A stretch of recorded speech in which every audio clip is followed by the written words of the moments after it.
नमस्ते बच्चों, इससे पहली वाली वीडियो में हमने टिश्यू चैप्टर 9th क्लास का शुरू किया था और उसमें मेरिस्टेमेटिक टिश्यू तक हम कंप्लीट कर चुके थे। और उस टॉपिक को ख़त्म करते समय मैंने आप लोगों से एक क्वेश्चन किया था कि जो आपका मेरिस्टेमेटिक टिश्यू है उसमें वैक्यूल क्यों प्रेजेंट नहीं होती है, और आपसे कहा था कि इसका क्वेश्चन का आंसर आपको फाइंड आउट करना है। तो जिन्होंने फाइंड आउट किया बहुत बढ़िया, और जिनको इसका जवाब नहीं मिला तो उनको सबसे पहले मैं वो उनका आंसर करूंगी कि मेरिस्टेमेटिक टिश्यू में वैक्यूल इसलिए नहीं होती है क्योंकि वैक्यूल जो है मेनली वेस्ट चीज को स्टोर करने के लिए होता है सेल की, और जो आपका मेरिस्टेमेटिक टिश्यू है उसका मेन काम होता है सेल डिवीजन, और सेल डिवीजन की वजह से जो ग्रोथ होती है प्लांट में वो उसके लिए भी मेरिस्टेमेटिक टिश्यू जिम्मेदार है। तो मेन काम जब उसका सेल डिवीजन है तो वेस्ट जनरेट इतना ज्यादा आपके मेरिस्टेमेटिक टिश्यू में जनरेट नहीं होता है, जिसकी वजह से हम कह सकते हैं कि मेरिस्टेमेटिक टिश्यू में वैक्यूल की कोई जरूरत नहीं है। नेक्स्ट हम शुरू करते हैं कि परमानेंट टिश्यू। जब मेरिस्टेमेटिक टिश्यू डिवाइड होता है तो उसके बाद उसकी जो सेल्स होती है वो लगभग आपके मेरिस्टेमेटिक टिश्यू से मैच करती हुई होती हैं, लेकिन धीरे धीरे उनकी शेप चेंज होने लगती है और वो उनका जो फंक्शन है वो फिक्स हो जाते हैं और दूसरी सेल के साथ मिलकर वो एक पार्टिकुलर फंक्शन करने लगते हैं, और उनकी जो डिवाइड करने की कैपेसिटी है वो कम हो जाती है और फाइनली फिर पूरी तरीके से खत्म हो जाती है। तो इस तरीके से सेल डिवीजन के बाद जो है वो जो सेल नई तैयार हुई है वो उनका सेल डिफरेंशिएशन हो जाता है, यानी किसी सेल को उसका पार्टिकुलर फंक्शन मिल जाना आपका सेल डिफरेंशिएशन कहलाता है। तो सबसे पहले बात करते हैं परमानेंट टिश्यू, यानी वो स्टेट सेल की जब आपका मेरिस्टेमेटिक टिश्यू की जो सेल्स हैं वो अपनी डिवाइडिंग एबिलिटी को लूज कर देती हैं और एक स्पेसिफिक रोल अपना एक पर्टिकुलर काम करने लगती हैं, तब आपकी जो मेरिस्टेमेटिक टिश्यू की सेल्स हैं वो परमानेंट टिश्यू में कन्वर्ट हो जाती है। ठीक है, तो सबसे पहले हम बात करते हैं परमानेंट टिश्यू की। फिर परमानेंट टिश्यू क्या होता है, परमानेंट टिश्यू के कितने टाइप हैं, फिर हर टाइप के भी सब टाइप कितने हैं। ठीक है, तो शुरुआत करते हैं। What happens to the cells form by the meristematic tissue, यानी यहाँ पर आपको क्वेश्चन किया है कि मेरिस्टेमेटिक टिश्यू से जो सेल बनती है उनसे क्या होता है। तो इससे पहले ही मैं आपको एक्सप्लेन कर चुकी हूँ कि जो सेल मेरिस्टेमेटिक टिश्यू से तैयार होती हैं उनको एक पर्टिकुलर रोल और एक फंक्शन प्रोवाइड किया जाता है जो अपना वो काम शुरू कर देती है अपनी जैसी सिमिलर सेल के साथ मिलकर। They take up specific role and lose the ability to divide, कहने का मतलब उनको एक स्पेसिफिक रोल मिल जाता है और उनकी जो डिवाइड करने की एबिलिटी है वो खत्म हो जाती है। As a result they form a permanent tissue, और जिसका रिजल्ट क्या निकलता है कि वो परमानेंट टिश्यू में कन्वर्ट हो जाती है। This process of taking a permanent shape, size and a function is called differentiation, और सेल के द्वारा जो आपका परमानेंट शेप, साइज और फंक्शन एक्वायर करना सेल डिफरेंशिएशन कहलाता है। अब कई बार क्वेश्चन में आपसे पूछ लिया जाता है कि define cell differentiation. Cell differentiation क्या है, यानी सेल का एक परमानेंट शेप, साइज और फंक्शन एक्वायर करना सेल डिफरेंशिएशन कहलाता है। Cells of the meristematic tissue differentiate to form different type of the permanent tissue, यानी जो मेरिस्टेमेटिक टिश्यू से बनने वाली जो सेल्स हैं वो अलग अलग तरीके से डिफरेंशिएट होती हैं और अलग अलग तरीके के परमानेंट टिश्यू बनाती हैं। कहने का मतलब जो मेरिस्टेमेटिक टिश्यू ने सेल्स बनाई हैं वो सब एक जैसा काम नहीं करती हैं, वो अलग अलग काम करती हैं। नेक्स्ट यहाँ पर आपको एक स्ट्रक्चर दिखा रखा है जिसमें एक स्टेम को आपका ट्रांसवर्स सेक्शन ले रखा है और एक जगह आपका लेटरल सेक्शन ले रखा है। नहीं, ये ट्रांसवर्स सेक्शन को ही आपका जूम करके दिखा रखा है। ठीक है, तो यहाँ पर सबसे पहले बता दें आउटर कवरिंग जो है स्टेम की यहाँ पर शो कर रखी है एपिडर्मिस, उसके अंदर जो लेयर है वो आपकी हाइपोडर्मिस, फिर आपका नेक्स्ट है एंडोडर्मिस, और एंडोडर्मिस के अंदर है पेरिसाइकल, और एंडोडर्मिस और पेरिसाइकल के बीच में जो स्पेस है वो आपका कॉर्टेक्स। इस तरीके से कॉर्टेक्स आप देखेंगे इसमें बड़ा करके दिखा रखा है। ठीक है, अब वो एंडोडर्मिस से अंदर जाएंगे तो एक लेयर आपको नजर आ रही है पेरिसाइकल, पेरिसाइकल के अंदर आपको नजर आ रहा है फ्लोएम, और उसके अंदर कैम्बियम। कैम्बियम लेटरल मेरिस्टेम को हम बोलते हैं, इससे पहली वाली वीडियो हम जान चुके हैं। ठीक है, जिसकी वजह से प्लांट का जो डायमीटर की ग्रोथ होती है उसको कैम्बियम या लेटरल मेरिस्टेम हम बोलते हैं। ठीक है, उससे आगे हम देख रहे हैं जाइलम। तो जाइलम फ्लोएम और आपका ये कैम्बियम मिलकर एक यूनिट तैयार करते हैं जिसे हम बोलते हैं वैस्कुलर बंडल। और फिर वैस्कुलर बंडल के बीच में कुछ आपको स्पेस खाली नजर आ रहा है, इसको बोलते हैं मेडुलरी रे। और नेक्स्ट आपका अंदर जाएंगे तो एक जो अंदर आपको स्ट्रक्चर सेंटर में जो स्ट्रक्चर दिखाई दे रही है, ये जो सेंटर पोर्शन है, ठीक है, इसको हम बोलते हैं आपका पिथ। ठीक है, तो ये आपको स्ट्रक्चर दिखा रखा है कि आप किस किस तरीके से जो आपकी सेल तैयार होती हैं मेरिस्टेमेटिक टिश्यू द्वारा, तो वो क्या क्या काम में आपकी मतलब कहने का मतलब यहाँ पर कई सारी आपको लेयर दिखाई रखी है। तो ये क्या है, ये टिश्यूज हैं और ये हर लेयर अपना एक पर्टिकुलर काम कर रही है। और एक सेल जो कि मेरिस्टेमेटिक टिश्यू से ही बनी है वो इतने सारे पार्ट्स में डिवाइड हो सकती है, यानी उनका डिफरेंशिएशन अलग अलग रूप में हो सकता है। नेक्स्ट एक एक्टिविटी आपको इसमें बोली हुई है, एक्टिविटी 6.2, जिसमें टेक अ प्लांट स्टेम। आपको एक स्टेम लेना है with the help of your teacher, cut into the very thin slices और सेक्शन। तो प्लांट के थिन सेक्शन काटने हैं और उसको सैफरन से स्ट्रेन करना है और आपका जो सेक्शन आपने लिया है उसको स्लाइड पे रखना है और एक ड्रॉप ग्लिसरीन की आप डाल के और कवर स्लिप से कवर करके आपको माइक्रोस्कोप में ऑब्जर्व करना है। तो आप जब ऑब्जर्व करेंगे तो आपको जैसा मैंने ये डायग्राम आपको एक्सप्लेन किया, सेम ऐसे ही स्ट्रक्चर आपको माइक्रोस्कोप में दिखाई देगी। Now answer the following on the basis of your observation. तो अपनी ऑब्जर्वेशन के बेस पर आपको आंसर करना है। Are all cell similar in structure? तो हमारा आंसर होगा no. How many types of cell can be seen? तो we can say that 5 to 6. Can we think of the reason why there would be so many type of the cell? So each cell is doing a particular function. We can also try to cut section of the plant root. We can even try cutting section of root and stem of different plant. कहने का मतलब हम ऐसे ही plant के root के section काट के हम उसको ऑब्जर्व कर सकते हैं माइक्रोस्कोप में, और अदर रूट के स्टेम के अलग अलग प्लांट के रूट और स्टेम के सेक्शन काट कर भी हम माइक्रोस्कोप में ऑब्जर्व कर सकते हैं और कंपेयर कर सकते हैं। अब बात करते हैं कि आपका जो परमानेंट टिश्यू है, the permanent tissue can be divided into the 2 types, simple permanent tissue and complex permanent tissue. तो सबसे पहले बात करते हैं हम सिंपल परमानेंट टिश्यू की। A few layers of the cell form the basic packaging tissue. This tissue is parenchyma, a type of the permanent tissue. It consists of relatively unspecialized cell within the cell wall. They are living cells. They are usually loosely packed. अब यहाँ पर आपको simple parenchyma के सब part explain करने शुरू कर दिए। उसमें मैं आपको बताती हूँ कि सिंपल परमानेंट टिश्यू और कॉम्प्लेक्स परमानेंट टिश्यू में what is the difference between the simple permanent tissue and the complex permanent tissue.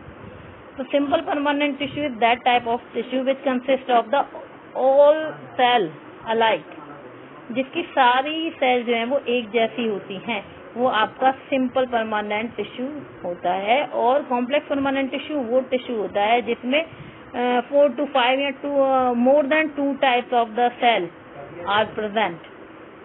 That type of the permanent tissue is called complex permanent tissue. They are the further type of the simple permanent tissue.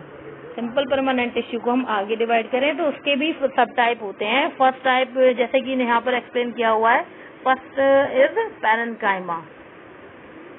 Parenchyma, second is collenchyma and third one is sclerenchyma. तो सबसे पहले बात करते हैं parenchyma की। A few layer of the cell form the basic packaging tissue. This tissue is parenchyma, a type of the permanent tissue. It consists of the relatively unspecialized cell within the cell wall. They are living cell and are loosely packed. तो यहाँ पर आपको बता रखा है parenchyma tissue के बारे में, जिसकी जो सेल्स होती हैं वो लगभग एक जैसे साइज की होती हैं और जिनमें आपकी सेल वॉल काफी थिन होती है और लिविंग होती है, यानी साइटोप्लाज्म काफी मात्रा में प्रेजेंट होता है और लूजली पैक होती हैं। और ये जो पैरेन्काइमा टिश्यू जो होता है वो किसी भी प्लांट की जो प्लांट का जो पार्ट है उसकी पैकेजिंग में यूज होता है parenchyma. So the large space between the cell, जिसे हम बोलते हैं intercellular space, are found in this tissue. This tissue provides support to the plant and also store food.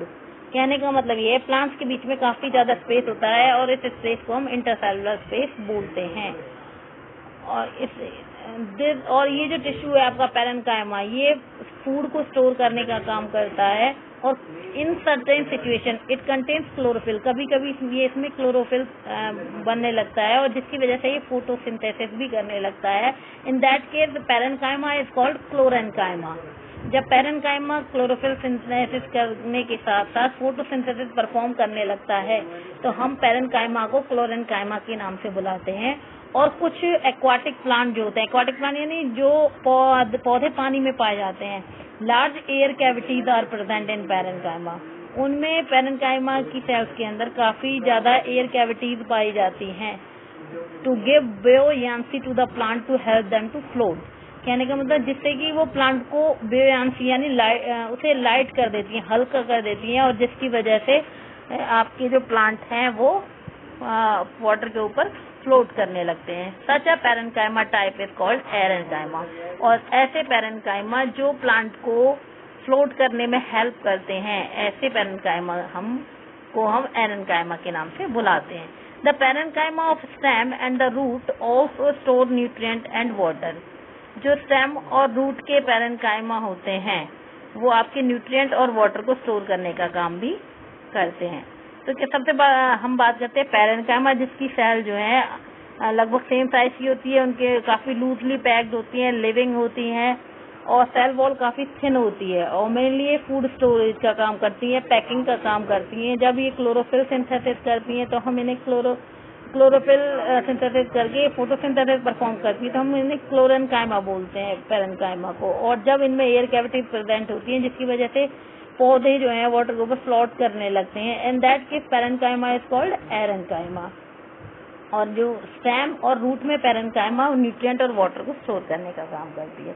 तो यहाँ पर आपका जो सिंपल परमानेंट टिश्यू का फर्स्ट सब टाइप है पैरेन्काइमा, उसके बारे में आपको डिस्कस किया है। और आगे इसमें क्या आपको बता रखा है, the flexibility in plant is due to another permanent tissue. कि पौधों में जो फ्लेक्सिबिलिटी होती है वो दूसरा एक और परमानेंट टिश्यू होता है, सिंपल परमानेंट टिश्यू, जिसे हम बोलते हैं collenchyma. It allow easy bending in the various part of the plant, leave stem without breaking. कहने का मतलब फ्लेक्सिबिलिटी प्रोवाइड करने के कारण ये आसानी से पौधे के पार्ट को मुड़ने में हेल्प करता है, जिससे कि वो आसानी से बिना टूटे मुड़ सके। जैसे कि लीफ और स्टेम जिन्हें हम आसानी से मोड़ सकते हैं, इसका मतलब इन पार्ट्स में पौधे के कोलेनकाइमा प्रेजेंट होता है। It also provide mechanical support to the plant, यानी प्लांट को ये मजबूती भी प्रदान करता है। We can find this tissue in leaf stalk below the epidermis. और ये जो टिश्यू है आपका कोलेनकाइमा, ये आपका एपिडर्मिस के जो नीचे वाला पार्ट है उसमें प्रेजेंट होता है। The cells of this tissue are living.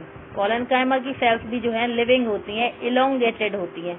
अब आप उसमें देखा होगा कि पैरेन्काइमा में जो सेल थी वो सर्कुलर थी और यहाँ पर क्या है, सेल्स इलोंगेटेड है। Irregularly thickened at the corner, यानी कॉर्नर पे से जो है कहीं पर मोटी और कहीं पर ये पतली होती है।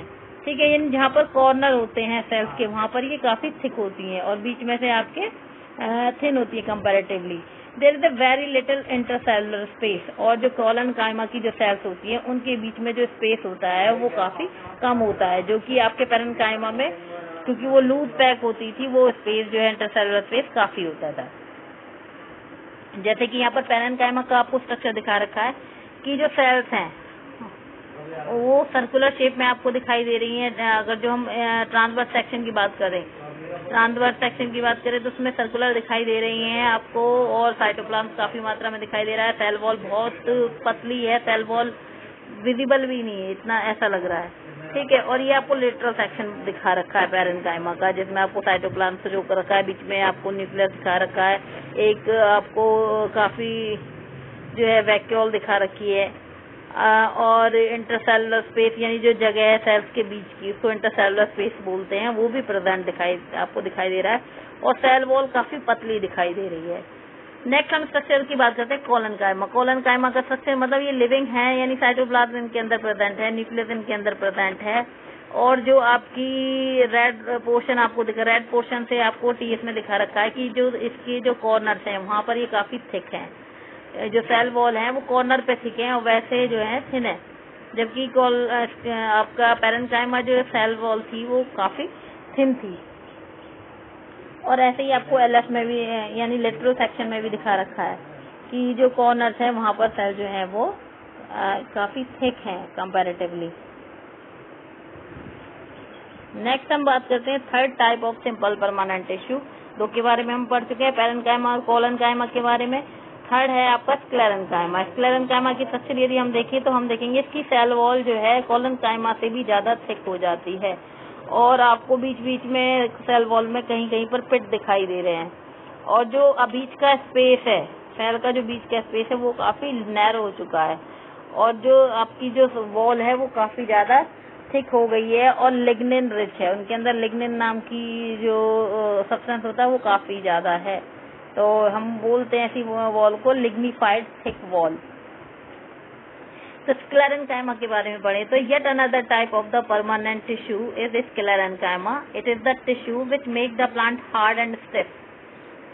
मतलब तीसरे टाइप का जो सिंपल परमानेंट टिश्यू है वो आपका स्क्लेरेन्काइमा है और वो आपके प्लांट को हार्ड बनाता है, स्टिफ बनाता है। We have seen the husk of coconut.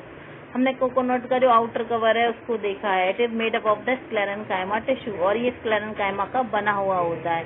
कई बार क्वेश्चन में आपसे पूछा भी जाता है एग्जाम में कि name the tissue which is present in the husk of the coconut. तो आपको यदि पता होगा तो आंसर इज स्क्लेरेन्काइमा।